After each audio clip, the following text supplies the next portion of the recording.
Woo! Some of y'all women gonna get mad at me today, so if you can't take constructive criticism, baby, keep on scrolling.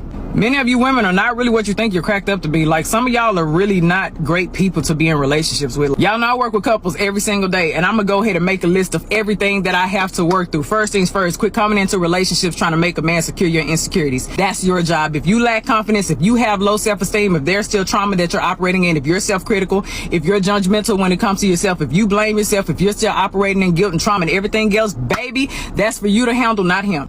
Respect his space. Like, stop becoming so preoccupied and hyper aware of what a man has going on. As soon as you see his mood is off a little bit, you start becoming overwhelming. What's wrong? What's wrong? What's wrong? Let me tell you how men are. A lot of men, when they are going through stuff, they may end up withdrawing or retreating because they're trying to figure it out. They're not always upset at you. Their moods are not changing just because of you. People go through things in a way that men are. They don't express themselves as much as we do as women. It's okay. Give that man some space. Oh yeah, the clinginess. Clinginess is cute to an extent, baby, but once you become codependent and you're always getting jealous whenever this person goes out, and you become anxious whenever they're not around you, you start blowing up their phones so they gonna hang out with their friends, that is problematic and you're gonna push them away. As much as many of you all don't want to believe it, it's absolutely okay for a man to admire another woman. As long as it is a quick look, boom, and he's not staring and he doesn't have a wandering eye and he's not impulsive and he's not a cheater. If he's all of those, baby, why are you with him in the first place? You're ignoring the red flags. You're settling. As long as that man is not window shopping or ordering off of the menu, relax. He has a visual appetite. If he sees a beautiful woman, it's okay to admire. Just like if you see a handsome man, you're gonna admire him too. Relax. Stop letting yourself go. Just because you're in a relationship doesn't mean that you need to stop doing everything that you did in the beginning. If you always kept your skin together, your nails together, your lashes together, your hair done, your body was waxed up at the beginning, keep that same energy. Hold your end of the relationship. Remember, visual. A man still has a visual appetite and he loves what he sees, baby, because you're going to stimulate a whole lot more in him.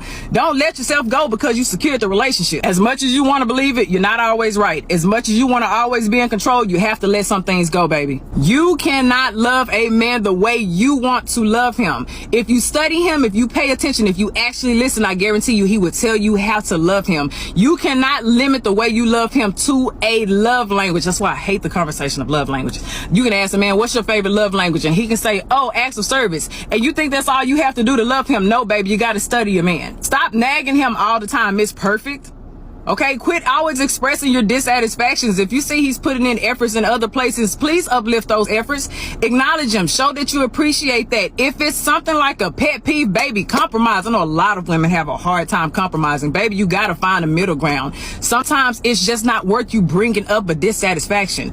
A lot of you all just be nagging. You're pushing that man away. It's okay. He's not always going to fit your idea. He's not always going to satisfy you in every area. Baby, I promise you, every trait that you may have on your beautiful checkoff list, he may not measure up to every single one of them. That's why you have to be selective. But stop nagging all the time. You can't read minds and you can't predict the future. So stop trying to interpret things and stop trying to jump to conclusions. Baby, it's not healthy. It's a distorted way of thinking and it will kill your relationship. Being independent is okay, but why do you have to be so independent that you're unreceptive? Men love to be needed.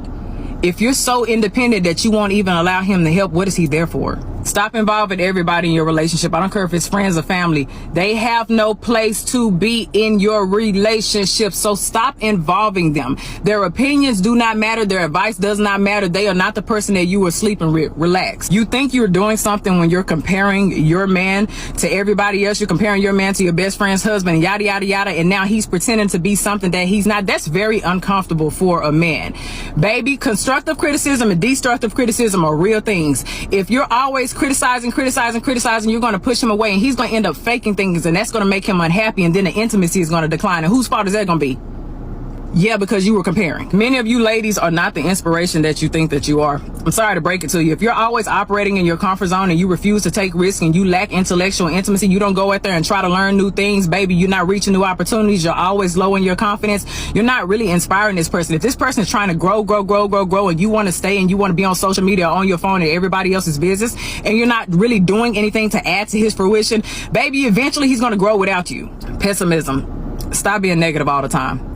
Communication. Learn to listen. Validate their experiences. Don't interrupt. You know what? The list can go on. Just work on your communication, baby, okay? Now, I know some of y'all gonna get to the end of this video and be like, Look, if you want a healthier relationship, start taking criticism. Take each piece if it applies and let it apply. If it doesn't, then go on about your business. But if you want a healthier relationship, if you're dating, if you're a girlfriend, if you're a wife, whatever it may be, you want a healthy relationship, baby, take the criticism as constructive. Take it as a learning tool. Use it and change.